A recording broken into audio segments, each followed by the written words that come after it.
अस्सलाम वालेकुम नाजरीन, प्रोग्राम बात निकलेगी के साथ मैं हूं आसिया रियाज। नाजरीन, 1 जुलाई 2011 एक ऐसा तारीखी दिन है पाकिस्तान की वफाकी हिस्ट्री के अंदर कि जिसके अंदर आज सूबों को इख्तियारात की मुंतकली कुछ इस अंदाज से हुई है कि 17 जो इख्तियारात हैं वो सूबों को मुंतकिल हो चुके हैं, जो वफाक के पास पहले थे, और वफाक के पास सिर्फ 5 इख्तियारात जो हैं वो इस वक्त उसके पास हैं। हमेशा हमने देखा कि मुख्तलिफ छोटे सूबे जो हैं वो हमेशा ये कहते थे, पंजाब के अंदर से भी ये सदाएं आती थी, सदर्न पंजाब से स्पेशली, कि जो वफाक के पास तमाम इख्तियारात मुर्तकिज हैं वो सूबों को डिवॉल्व होने चाहिए। और ये सहरा इसी पार्लियामेंट और इसी जो पॉलिटिकल पार्टीज इस वक्त पार्लियामेंट के अंदर मौजूद हैं उन्हीं के साथ ठहरा कि उन्होंने एक इतने बड़े कदम को इस 2 साल के अरसे के अंदर ना सिर्फ मुकम्मल किया बल्कि ये डेवोल्यूशन जो है ऑफ पावर ये आज जो है मुकम्मल हुई। इनफैक्ट कल मुकम्मल हुई, आज उसका पहला दिन है। हम ये बात करेंगे कि इसमें कितनी चीजें पॉजिटिव हैं, इसके नतीजे में क्या इश्यूज सामने आए हैं, क्या जो प्रोसेस अडॉप्ट किया गया 18वीं तरमीम करने के लिए या इम्प्लीमेंटेशन कमीशन ने जो प्रोसेस अडॉप्ट किया, कुछ उसमें सीक्रेसी रखी, कुछ चीजें उसके बाद मेंबर्स ने यह भी कहा कि उनको ठीक तरीके से पूरे तरीके से अंडरस्टैंड नहीं किया गया या उनके ऊपर शायद रिव्यू की जरूरत है। वो पूरा एक्सपीरियंस कैसा रहा। अब जो मसाइल हैं, वफाक के पास चंद इख्तियारात ऐसे हैं जिनके बारे में अभी भी ये गुफ्तगू हो रही है कि वो उसको वफाक को रिटेन करने चाहिए। सूबे भी हमें लगता है कि इतनी बड़ी डेवलपमेंट के बावजूद बहुत ज्यादा शादियाने सूबों में आज कैपिटल्स के अंदर नहीं बज रहे। तो ये इसके बारे में बात करने के लिए हमारे साथ मौजूद हैं स्टूडियो के अंदर बाबर सत्तार साहब, जो लीगल एक्सपर्ट हैं। बाबर सत्तार साहब, आपका बहुत शुक्रिया हमें ज्वाइन करने का। सेनेटर एसएम जफर साहब हमारे साथ टेलीफोन लाइन पे मौजूद हैं। सेनेटर साहब पाकिस्तान मुस्लिम लीग के मेंबर हैं। इसके साथ साथ ये जो 18th अमेंडमेंट की कॉन्स्टिट्यूशनल कमेटी थी, parliamentary committee on constitutional reforms, उसके मेंबर रह चुके हैं। जफर साहब, आपका भी बहुत शुक्रिया हमें ज्वाइन करने का। जफर साहब, आपसे मैं शुरू करूंगी। आपने जब 18वीं तरमीम मुकम्मल हुई, उसके बाद जब वो पास हो गई, एक बहुत छोटा अरसा था ऑफकोर्स जिस वक्त आप कंसिडर कर रहे थे, उस वक्त टाइम था, लेकिन पार्लियामेंट में आते ही फौरन पास हो गई। आपने चंद बार जिक्र किया कि जैसे तालीम या ये जो क्यूरिकुलम का मसला है, ये ऐसी चीज है कि जो शायद सूबों को मुंतकिल नहीं होनी चाहिए थी। आपका इसके बारे में अब क्या मौक़िफ़ है? मैंने अपनी कमेटी में भी बड़ी शद्दोमत के साथ मुखालफत की थी कि सारी की सारी कंकरेंट लिस्ट एबॉलिश नहीं की जा सकती, ना उसका कोई जवाब है, ना कोई तारीखी वजह है। और बहुत सारी फेडरेशन दुनिया में ऐसी मौजूद हैं जहाँ के कई सब्जेक्ट रखे जाते हैं जिसमें फेडरेशन बतौर गाइडेंस के और ऐसे मामलात के लिए कि जहाँ यूनिफॉर्मिटी की जरूरत हो वो मुदाखलत करने का हक रखती है।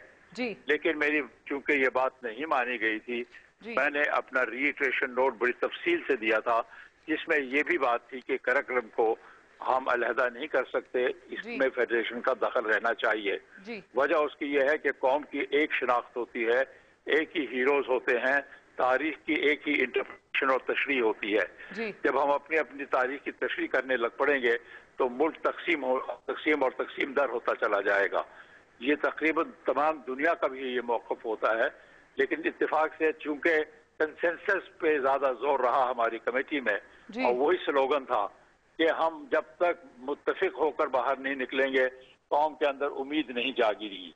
लेकिन मुझे पूरी उम्मीद थी कि हम कंसेंसस करने के बाद जब पार्लियामेंट में जाएंगे तो पार्लियामेंट में मुकम्मल गुफ्तगू और बहस होने के बाद जहाँ जहाँ कुछ थोड़ी बहुत तब्दीलियों की जरूरत होगी वो हम दुरुस्ती कर लेंगे। लेकिन ये तो पार्ट ऑफ प्लान नहीं था कि पार्लियामेंट में इसके ऊपर डिस्कशन होगी। आपकी अंडरस्टैंडिंग ये थी कि पार्लियामेंट में होगी? पार्लियामेंट में बहस नहीं हो सकी और पार्लियामेंट में जल्दी से जल्दी उसको पास करने की कोशिश की गई।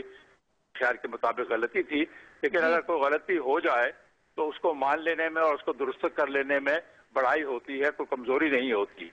तो मैं तो इसी वजह से कह रहा हूँ कि हमारे से, और हम भी बशरियत के तकाजे के मुताबिक काम कर रहे थे, अगर उसमें कुछ छोटी मोटी खराबियां रह गई हैं, बहुत सारी अच्छाइयां हुई हैं।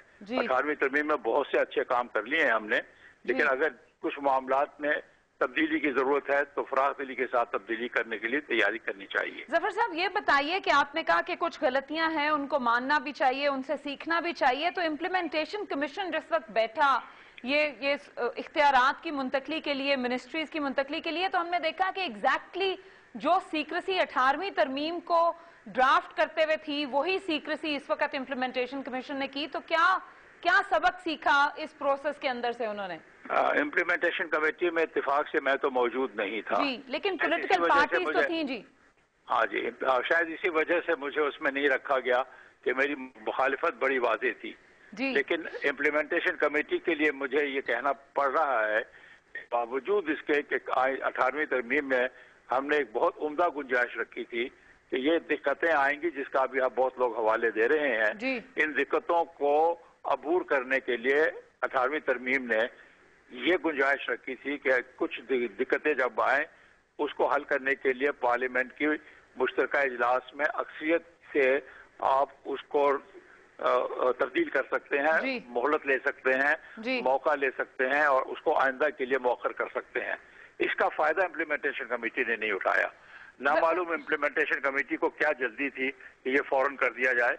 बिला शक व शुबा आइन का एहतराम करना चाहिए, लेकिन आइन का मकसद आवाम को फायदा पहुंचाना होता है। जरूरी नहीं कि उसको बहुत जल्दबाजी में उसको मुकम्मल किया जाए।